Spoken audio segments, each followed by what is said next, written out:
सत श्री अकाल जी सारिਆਂ मैं अमनदीप कौर हाजिर हाँ जी तुहाडी BA सैकेंड ईयर की क्लास के नाल।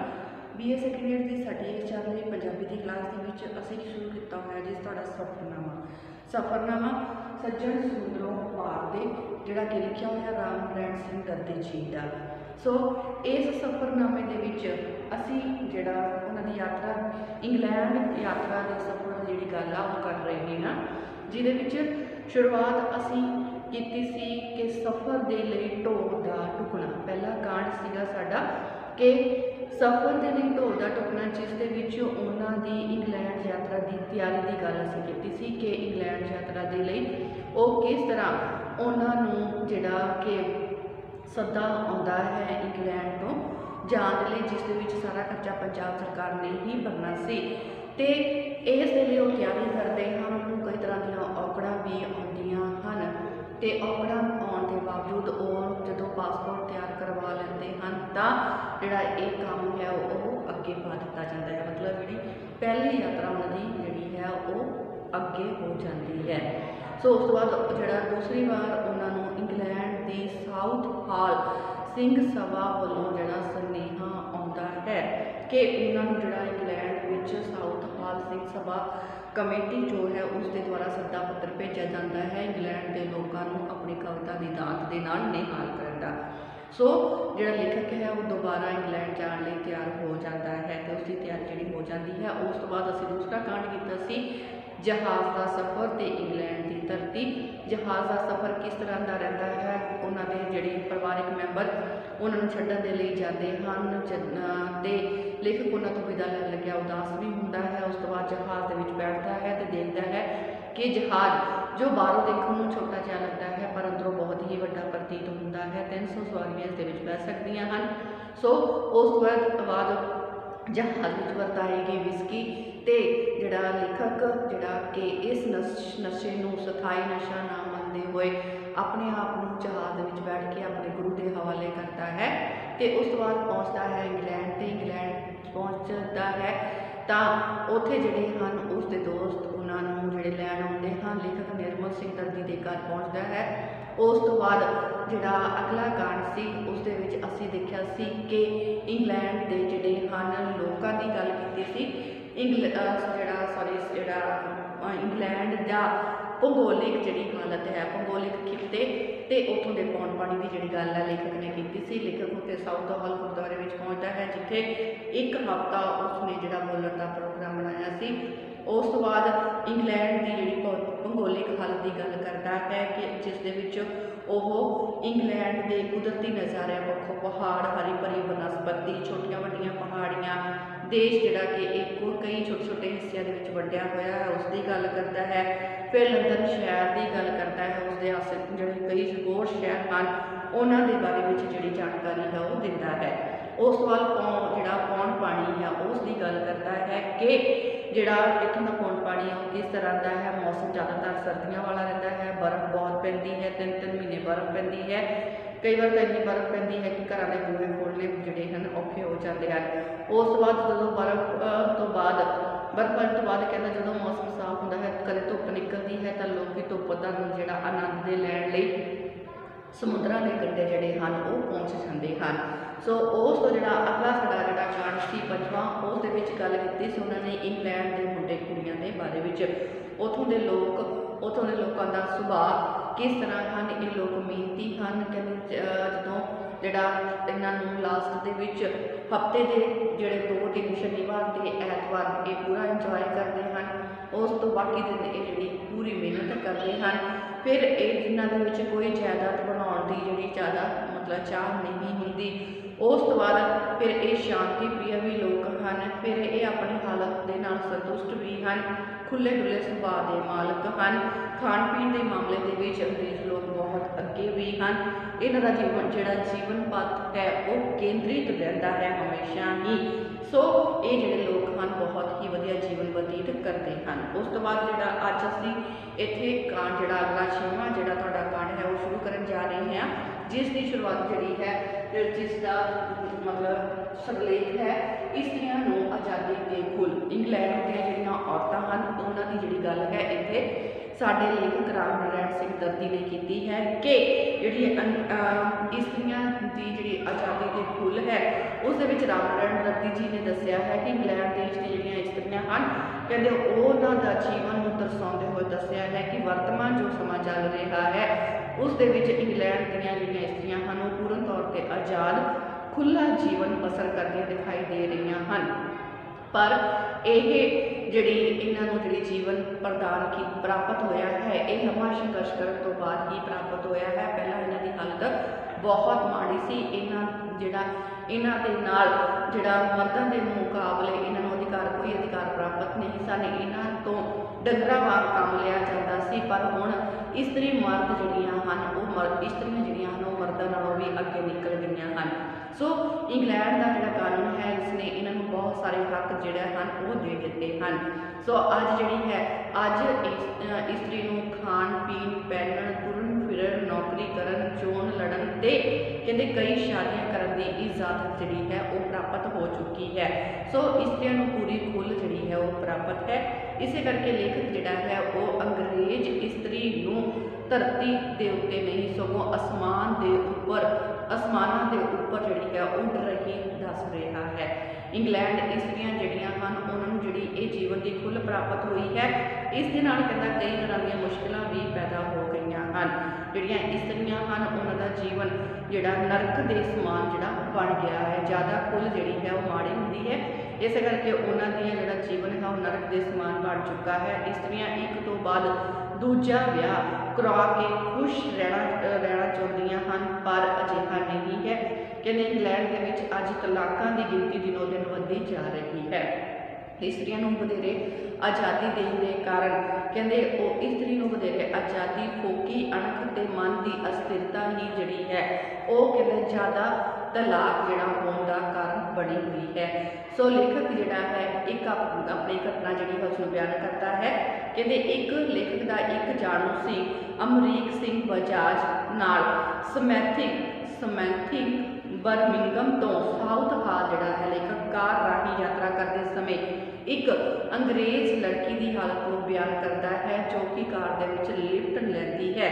ਇਹ ਲੜਕੀ ਆਪਣੇ ਪ੍ਰੇਮੀ ਨੂੰ ਟੈਲੀਫੋਨ ਉੱਤੇ ਨੀਅਤ ਜਿਹੜੀ ਹੈ ਆਪਣੇ ਪ੍ਰੇਮੀ ਨੂੰ ਲੱਭਣ ਲਈ ਮਾਰੀ ਫਿਰ ਰਹੀ ਸੀ ਜਿਸ ਨੇ ਉਸ ਦੇ ਨਾਲ ਸ਼ਾਦੀ ਦਾ ਇਕਰਾਰ ਕੀਤਾ ਸੀ। ਹੁਣ ਉਸ ਨੂੰ ਟੈਲੀਫੋਨ ਦੇ ਉੱਪਰ ਉਸ ਦੀ ਜਿਹੜੀ ਨੀਅਤ ਹੈ ਉਸ ਲੜਕੀ ਦੀ ਨੀਅਤ ਤੇ ਸ਼ੱਕ ਪੈ ਜਾਂਦਾ ਹੈ ਤੇ ਉਸ ਨੂੰ ਲੱਭਣ ਲਈ ਸਮੈਥਿੰਗ ਸ਼ਹਿਰ ਆਉਂਦੀ ਹੈ ਤੇ ਉਸ ਦੇ ਨਾਲ ਸ਼ਾਦੀ ਦਾ ਨਿਰਣਾ ਤਾਂ ਜੋ ਉਸ ਦੇ ਨਾਲ ਜਿਹੜੀ ਸ਼ਾਦੀ ਹੈ ਵਿਆਹ ਦਾ ਨਿਰਣਾ ਕਰ ਸਕੇ। ਪਰ ਯਤਨ ਕਰਨ ਤੋਂ ਬਾਅਦ ਵੀ ਉਹ ਉਸ ਨੂੰ ਨਹੀਂ ਲੱਭਦਾ। ਸੋ ਇਹ ਜਿਹੜੀ ਲੜਕੀ ਹੈ ਉਹ ਕਹਿੰਦੀ ਹੈ ਕਿ ਜਿਹੜੀਆਂ ਇੰਡੀਅਨ ਮਰਦ ਨਾਲ ਸ਼ਾਦੀ ਕਰਵਾਉਣੀ ਜ਼ਿਆਦਾ ਚੰਗੀ ਸਮਝਦੀ ਹੈ ਕਿਉਂਕਿ ਇਹ ਲੋਕ ਵਫਾਦਾਰ ਰਹਿੰਦੇ ਹਨ। ਸੋ ਦੂਸਰੀ ਉਦਾਹਰਨ ਜਿਹੜੀ ਇੱਥੇ ਦੱਸਦਾ ਹੈ ਕਿ ਇਸਤਰੀਆਂ ਜਿਹੜੀਆਂ ਹਨ ਉਹ ਮਰਦ ਜਾਤੀਆਂ ਦੀ ਬੇਵਕੂਫੀਆਂ ਤੇ ਉਹਨਾਂ ਦਾ ਜਿਹੜਾ ਵਿਸ਼ਵਾਸ ਹੈ ਉਹ ਮਰਦਾਂ ਤੋਂ ਉੱਠ ਚੁੱਕਿਆ ਹੈ ਜਿਸ ਦੇ ਕਾਰਨ ਉਹ ਘਰ ਦੇ ਵਿੱਚ ਕੁੱਤੇ ਬਿੱਲੀਆਂ ਚੂਹੇ ਖਰਗੋਸ਼ ਸ਼ੇਰ ਦੇ ਬੱਚੇ ਪਾਲ ਕੇ ਆਪਣਾ ਜਿਹੜਾ ਮਨ ਹੈ ਪਰਚਾਉਂਦੀਆਂ ਹਨ ਜਾਨਵਰਾਂ ਨੂੰ ਜ਼ਿਆਦਾ ਵਫਾਦਾਰ ਸਮਝਦੀਆਂ ਹਨ। ਸੋ ਸਮੂਹਿਕ ਰੂਪ ਵਿੱਚ ਕਿਹਾ ਜਾ ਸਕਦਾ ਹੈ ਕਿ ਇੰਗਲੈਂਡ ਵਿੱਚ ਜਿਹੜਾ ਇਸਤਰੀ ਮਰਦ ਦਾ ਜਿਹੜਾ ਵਿਆਹੁਤਾ ਜੀਵਨ ਹੈ ਉਹ ਜ਼ਿਆਦਾ ਹੀ ਦੁਖਦਾਈ ਹੈ। ਵਿਆਹ ਤੋੜਨ ਨਾਲ ਨਿਰਾਸ਼ਾ ਹੀ ਪੱਲੇ ਪੈਂਦੀ ਹੈ। ਕਈ ਇਸ ਨਾਲ ਪਾਗਲ ਵੀ ਹੋ ਜਾਂਦੇ ਹਨ। ਇਕੱਲਤਾ ਤੋਂ ਛੁਟਕਾਰਾ ਪਾਉਣ ਦੇ ਲਈ ਲੋਕੀ ਬੜੀਆਂ ਹੋਈਆਂ ਕਲਪਾਂ ਵਿੱਚ ਜਾਂਦੇ ਹਨ ਪਰ ਉੱਥੇ ਵੀ ਉਹਨਾਂ ਨੂੰ ਸ਼ਾਂਤੀ ਦੀ ਪ੍ਰਾਪਤੀ ਨਹੀਂ ਹੁੰਦੀ। ਸੋ ਇਹ ਸੀ ਜੀ ਇੰਗਲੈਂਡ ਦੇ ਵਿੱਚ ਇਸਤਰੀਆਂ ਦੀ ਆਜ਼ਾਦੀ ਤੇ ਖੁੱਲ੍ਹ। ਸੋ ਅਗਲਾ ਜਿਹੜਾ ਸਾਡਾ ਕਾਂਡ ਹੈ ਉਹ ਹੈ ਕਿ ਇੰਗਲੈਂਡ ਵਿੱਚ ਵਸਦੇ ਪੰਜਾਬੀ। ਇੰਗਲੈਂਡ ਵਿੱਚ ਵਸਦੇ ਪੰਜਾਬੀ। ਇੰਗਲੈਂਡ ਵਿੱਚ ਵਸਦੇ ਪੰਜਾਬੀ ਇਹਦੇ ਤੇ ਅਸੀਂ ਜਿਹੜੀ ਹੈ ਗੱਲ ਕਰਾਂਗੇ ਕਿ ਇੰਗਲੈਂਡ ਦੇ ਵਿੱਚ ਜਿਹੜੇ ਪੰਜਾਬੀ ਲੋਕ ਰਹਿੰਦੇ ਹਨ ਉਹਨਾਂ ਦਾ ਜੀਵਨ ਜਿਹੜਾ ਹੈ ਉਹ ਕਿਸ ਤਰ੍ਹਾਂ ਦਾ ਹੈ। ਸੋ ਇਹ ਲੋਕ ਜਿਹੜੇ ਕਿਸ ਤਰ੍ਹਾਂ ਦੇ ਆਪਣਾ ਜੀਵਨ ਬਸਰ ਕਰਦੇ ਹਨ। ਸੋ ਇੰਗਲੈਂਡ ਵਿੱਚ ਵਸਦੇ ਜਿਹੜੇ ਪੰਜਾਬੀ ਹੈ ਉਸ ਵਿੱਚ ਲੇਖਕ ਨੇ ਪੰਜਾਬੀ ਮੁਸਲਮਾਨ ਤੇ ਹਿੰਦੂ ਲੋਕਾਂ ਦੇ ਬਾਰੇ ਵਿੱਚ ਸਾਨੂੰ ਜਿਹੜੀ ਜਾਣਕਾਰੀ ਹੈ ਉਹ ਦਿੱਤੀ ਹੈ। ਹਿੰਦੂ ਤੇ ਮੁਸਲਮਾਨਾਂ ਦੇ ਬਾਰੇ ਵਿੱਚ ਜਿਹੜੀ ਚਰਚਾ ਹੈ ਉਹ ਇੱਥੇ ਕੀਤੀ ਗਈ ਹੈ। ਇਸ ਲੇਖਕ ਦੇ ਅਨੁਸਾਰ ਇੰਗਲੈਂਡ ਦੇ ਵਿੱਚ 4 ਲੱਖ ਨਾਲੋਂ ਵੀ ज़्यादा पंजाबी वसते हैं। ये जी जानकारी है यात्रा के संबंधित समय की है, मतलब उस समय की है जो लेखक ने यात्रा की सी। उस समय लेखक कहता है कि इंग्लैंड में 4 लाख तो भी वध पंजाबी वसते हैं। सो ये ਵੱਖ-ਵੱਖ ਥਾਵਾਂ उत्ते रह के जीवन बसर करते हैं। बहुते लोग नौकरियां भी करते हैं, जिन्हों विचों engineer, doctor, professor, clerk, typist, driver, mechanic, डाकखानिਆਂ ਦੇ ਵਿੱਚ काम करने वाले, रेलवे कर्मचारी ते फैक्ट्रियां दे विच काम करते जिहड़े हैं वो मिल जाते हैं। सो कवि ने वड्डे वड्डे स्टोरां दे विच भी कहते स्टोरां दे नाल नाल होटल, कारखाने भी जिहड़े हैं वो पंजाबियों ने बना लए हैं। सो मर्दां दे नाल नाल इस्त्रियां भी काम करदियां होइयां प्रतीत हुंदियां हन। हर खेतर दे विच इस्त्रियां दी शमूलीयत जिहड़ी है वो वेखी जा सकती है। सो भारत विच कहते काम के आधार पर भारत में काम के आधार पर इंसान की पहचान निश्चित की जाती है, पर इंग्लैंड में अजिहा नहीं है। हर काम करने वाले की इज्जत जी है की जाती है, भावें काम छोटा हो या बड़ा हो। सफाई करने वाला मजदूर ते कारपोरेशन का जोड़ा कमिश्नर है वो होटल के विच इको ही मंजिल पर बैठ के खाना खाते वेखे जा सकते हैं। पंजाबियों ने अपनी मेहनत के सदका कहते इंग्लैंड के विच अपना सिक्का जिहड़ा है वो जमा दिता है। पहला पहुंचे पंजाबियों को नौकरियां प्राप्त करने में मुश्किलां जिहड़ियां सन वो सामने आईयां सन, पर हुण अजिही स्थिति नहीं रही। इंग्लैंड विचले पंजाबी की हालत बहुत चंगी है। कहते बहुते लोग उन्होंने तुलना भारत पंजाब विच यूपी तो आए कईयां नाल करते सन, पर इंग्लैंड दे विच अजिहा कुछ भी नहीं है। कहते ये पंजाबी इंग्लैंड दे विच उच्चे अहुदियां दे विच भी लगे हुए हैं। इन्हां दा रहन सहन बहुत ही उच्चा है। सो घर बहुत सोहने बनाए हुए हैं जो कि आरामदायक जिंदगी दी सारियां सहूलतां ही इन्हां दे घरां दे विच शामिल हैं।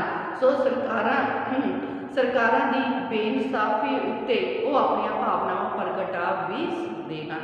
सो इंग्लैंड विचले जिहड़े पंजाबी हैं कहते पंजाबियों की जिहड़ी नवीं पीढ़ी का झुकाव जिहड़ा है इंग्लैंड के जिहड़े पंजाबी हैं उन्हां दी जिहड़ी नवीं पीढ़ी उन्हां दे जिहड़े बच्चे हैं उन्हां दा झुकाव अंग्रेज़ों की सभ्यता वाल ज़्यादा है। सो फिर भी बहुत सारे परिवारों ने यह कोशिश की है कि वो अपने पंजाबी सभ्यता वाल अपने बच्चों को मोड़ रहे हैं। कहते पंजाबियों के बच्चे अंग्रेज बच्चों के नाल पढ़ते हैं, बैठते उठते हैं, हर किस्म उन्होंने कोई किसी किस्म का डर नहीं है। ये बच्चे अपना जोड़ा देश है वो इंग्लैंड को ही समझते हैं। भारत के विच तां वो सिर्फ तो सिर्फ अपने रिश्तेदारों को मिलने के लिए जाते हैं तो वापस आ जाते हैं।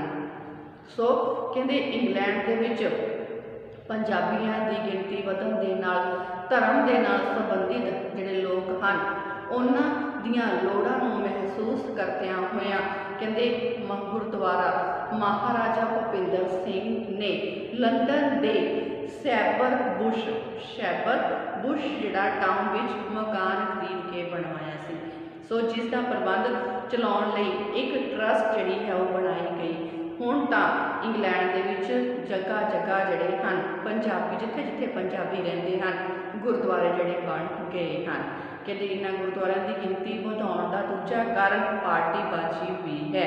कहते एक थां इन जिहड़े हैं जिस पार्टी में फुट पै जाती है उस तो वो अलग हो जाते हैं, अपना अलग गुरुद्वारा बना लेंगे हैं। सो इसे करके थां थां कीर्तन शाम बाणी के प्रवाह जिहड़े हैं चलन लग पे हैं।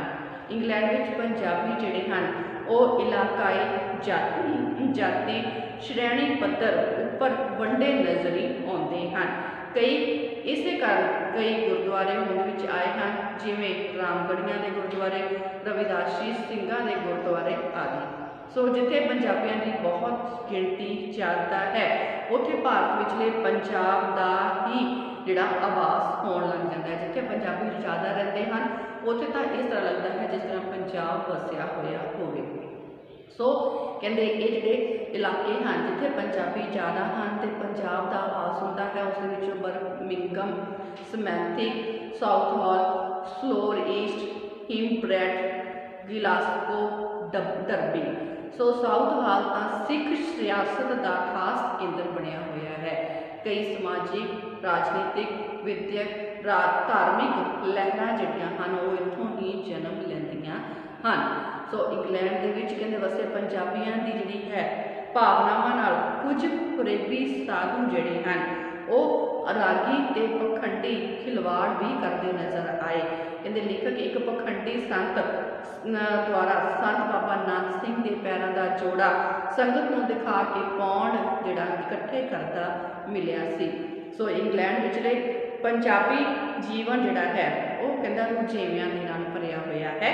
उन्होंने अपने काम तो वेहल नहीं है। सो सारिਆਂ ही काम तो शहर तो बिना होर किसी स्थान में वेख्या नहीं हुंदा। इन्हां ये तो अपने इलाकों की कैद विच बंद दूसरे शहरों के सड़कों तो अनजान ही रहते हैं। लेखक अपने एक मित्र गुरबख्श सिंह बख्शी की जिहड़ी उदाहरण है वो पेश करते हुए कहते हैं कि बख्शी नाल कोवैटरनी तो लंदन वाल का जिक्र करता है। लंदन पहुँच के बख्शी साहब अपने घर को जाने वाली जी सड़क सी वो नहीं लभ सके सन। कई बार नक्शा ते लोगों को पुछण तो बाद ही पार्क एवेन्यू घर पहुँचते हैं। पंजाबियों तो बिना इंग्लैंड दे विच मुसलमान ते हिंदू लोग भी रहते हैं। कहते सरकारी तौर पर मुसलमानों को दूसरी कौम स्वीकार किया जाता है। इंग्लैंड विच पाकिस्तान, भारत, बांग्लादेश, ईरान, अरबी देशों के मुसलमानों के व्यापार की मंडी जिहड़ी है उसके ऊपर उन्होंने अपना कब्जा कर लिया है। सो मुसलमान बड़े अमीर समझे जाते हैं। इन्हां ने कानूनी अते गैर कानूनी तौर पर कई शादियां भी कीतियां हुई हैं। इन मुसलमान जिहड़े हैं कहते ईमान के बहुत पक्के हैं। अपने बच्चों को कुरान शरीफ की सिक्ख्या घरां दे विच रख के ही दी जाती है। इंग्लैंड के विच हिंदुओं की गिनती भी बहुत ज़्यादा है। इन्होंने वड्डे वड्डे व्यापार हैं पर एक कंजूस भी बहुत हैं। इन्हों का बहुता मेल जोल सिख पंजाबियों नाल ही है। ये गुरुद्वारे जाण के नाल मंदिरों के विच भी जाते हैं। सो जिहड़ा है कहते पंजाबी मुसलमान हिंदू लोगों को इलावा इंग्लैंड विच जमीके, आयरिश, पारसी, अमरीकन ते होर कौमां के लोग भी आबाद हो चुके हैं। कई ने अंग्रेज़ औरतों के नाल विआह भी करवा लए हैं। सो इस जी साडा अगला कार्ड इंग्लैंड दे विच वसदे पंजाबी लोगों के बारे में। सो हुण अगे चलते हैं जनतक सेवावां। जनतक सेवावां उत्थों दियां जनतक सेवावां जिहड़ियां हन वो किस तरह दियां सन। जनतक सेवावां के अंतर्गत कहते लेखक राम नारायण सिंह दर्दी जिहड़े हैं उन्होंने सब तो पहला इंग्लैंड की पुलिस आवाजाही के साधन जिहड़े हैं उन्होंने बारे सानू जानकारी दी है। सो सब तो पहला जनतक सेवावां दे विच गल करते हैं इंग्लैंड की पुलिस बारे। सो कहते इत्थों की जिहड़ी पुलिस है वो पूर्ण तौर पर अनुशासन दे विच ढली हुई है। पूर्ण तौर पर अनुशासन दे विच ढली हुई है। जनतक सेवावां नूं वो अपना पहला कर्तव्य समझती है। ये दूसरे देशों की पुलिस के नालों निसियाणी, निपुण अते दूर अंदेशी सोच की मालक है। हथियार ना उत्ते इन्हां दे कोल ना कोई सोटी हुंदी है ते कहते इन्हां दे कोल सोटी तक नहीं हुंदी। सॉरी हथियार ना ते तां इन्हां दे कोल सोटी तक नहीं हुंदी। सिपाही छोटे वड्डे नूं जनाब कह के ही संबोधित करते हैं। बिना कसूर सिपाही किसी नूं कुछ नहीं कहते। कोई समस्या पैदा हो जाए तो पुलिस वाले लोगों नूं समझाउण दा यत्न करते हैं। जेकर फिर भी कोई कसूर करता है तो उसका बच सकना भी मुश्किल हो जाता है। इंग्लैंड की अदालत जिहड़ी है पुलिस जिहड़े हैं पुलिस के लिखे उत्ते पूर्ण सत्कार उसका करती है, लेखे का पूर्ण सत्कार करती है। वो अपना फैसला देने समय भी उस उत्ते आधारित फैसला ही दिंदी है। सो ड्यूटी समय सिपाही जिहड़े हन वो क्वीन की बेटी होवे, मनिस्टर होवे, आम नागरिक होवे, कहते शराबी हालत दे विच गड्डी चलाउण ते हर किसी का चलान कर सकती है। हाँ, पुलिस द्वारा गलत जानकारी ते दे दी जाए तो पुलिस को दोषी ठहरा के जुर्माना भी लगाया जा सकता है। सो लेखक को इंग्लैंड की पुलिस जिहड़ी है वो सेवा सम्मति ज़्यादा प्रतीत होती है। कहते लोग हर मुश्किल के समय जिहड़ी है हर समस्या समय पुलिस की सहायता लेंदे हैं। कोई घर खुल जाए, गुआढ़ी की घंटी टैलीफोन की घंटी ज़्यादा वजदी होवे, कार खराब हो जाए, पुलिस को टैलीफोन कर सकता है। पुलिस मिनटां दे विच समस्या का समाधान करके चली जाती है। जनतक कामां विच पुलिस की भूमिका शलाघायोग मनी गई है। सो इंग्लैंड की जिहड़ी तरक्की है उसका एक कारण पुलिस भी है। सरकार अते जनता नूं पुलिस उत्ते यकीन है। पुलिस के खाली हाथ होने भी कोई लोग कोई जुर्म तो करन तो डरते हैं। अज तक कोई भी पुलिस कर्मचारी ड्यूटी के दौरान कोई भी गलती करता कोताही वरतदा होया नहीं पढ़िया जा सकिया। सो कहते इंग्लैंड उपरोक्त असी जिहड़ी विचार चर्चा की है उस दे विच असी इन्हां दे चंगे गुण देखे हैं, पर अज कुछ समा पाउण तो बाद इन्हां दे विच कुछ बुराइयां भी आ गई हैं, जिस बारे लेखक दर्शाते हुए लेखक पुलिस विच आई गिरावट बारे भी दसदा है। पुलिस ने नस्ली दंगियां विच गोरे नौजवानों का पक्ष पूरिया है। ये गोरे नैशनल फ्रंट नाल संबंधित हैं जो एशियन लोगों को इंग्लैंड के विचों कढ़ना चाहते हैं। सो इन्हां वितकरियां कारण इंग्लैंड की पुलिस का जन सत्कार एशिया लोगों के विच घट गया है। पहला ये विश्वास रब जिन्ना सी, पर अज ये विश्वास घट चुका है। सो दूसरी जिहड़ी है जनतक सेवाओं में दूसरा साधन होता है जी, वो है आवाजाई के साधन, जिस बसां ते रेलों के बारे में जिहड़ी लेखक ने जानकारी दी। कहते इंग्लैंड विच आबादी के वधन करके इत्थों की जिहड़ी है आवाजाई की समस्या भी दिनों दिन बढ़ती जा रही हैं, क्योंकि इत्थों की आबादी लगातार बढ़ती जा रही है।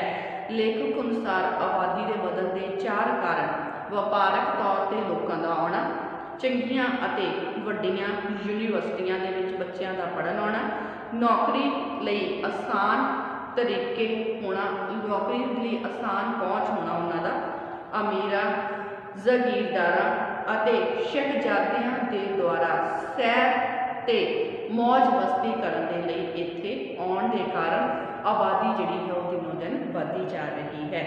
सो कहते बहुत सारे देशों के मंत्री उच्चे अहुदियां उत्ते स्थापक सज्जन ट्रेनिंग लई इंग्लैंड तुरे आउंदे हैं। इन्हां देशों के विचों भारत के कुछ नेतावां का जिक्र लेखक करता भी है। इन्हां दा मकसद सैर सपाटा करना ही है। सो इंग्लैंड में सड़कों रेल पटड़ियां का जाल विछया होया है। आबादी के साधनों विच निजी कारां सब तो ज़्यादा वरतियां जांदियां हन। जेकर उत्ते बस या कार खराब हो जाए तो जिन्नी जल्दी हो सके मकैनिक पहुँच जाता है। बस कार निजत थां तो बिना खड़ियां करन ते चलान भी हो जाता है। बसां दे दरवाज़ियां का सारा प्रबंध ड्राइवर के कोल हुंदा है। सड़कों को मोटरवे कहा जाता है। 15-20 किलोमीटर तो बाद पेट्रोल पंप, टैलीफोन, खाण पीण दी सहूलतां सड़क के उत्ते ही जिहड़ियां मौजूद होंदियां हन। इंग्लैंड विच रेल सेवा बहुत वधिया है। प्लेटफार्मां दे उत्ते भीड़ होने के बावजूद कोई भी धक्का मुक्की नहीं होंदी। हर कोई अपनी वारी आउण के अनुसार टिकट लैंदा है, डब्बियां उत्ते चढ़दा उतरदा है। गड्डी के अंदर ही खाण पीण दीयां वस्तुआं दा प्रबंध भी किया गया होंदा है। सिगरट पीण वालियां नाल संबंधित डब्बे वखरे रखे गए होंदे हन। सो ये सीगियां जी साडियां जनतक सेवावां। सो अज असीं इन्नी ही करांगे। ਬਾਕੀ ਜਿਹੜੇ ਕਾਂਡ ਰਹਿ ਗਏ ਹਨ ਉਹ ਆਪਾਂ ਅਗਲੀਆਂ ਕਲਾਸਾਂ ਦੇ ਵਿੱਚ ਕਰਾਂਗੇ। ਸੋ ਤੁਹਾਡੀ ਇੱਕੋ ਇੱਕ ਡਿਊਟੀ ਹੈ ਕਿ ਕਾਂਡ ਦਾ ਸਾਰ ਜੋ ਵੀ ਤੁਹਾਨੂੰ ਸਮਝਾਇਆ ਜਾਂਦਾ ਹੈ ਉਹ ਆਪਣੀ ਕਾਪੀਆਂ ਦੇ ਵਿੱਚ ਜ਼ਰੂਰ ਨੋਟ ਕਰਕੇ ਰੱਖਿਓ। ਸੋ ਅੱਜ ਦੀ ਕਲਾਸ ਇੱਥੇ ਸਮਾਪਤ ਹੁੰਦੀ ਹੈ। ਧੰਨਵਾਦ ਜੀ।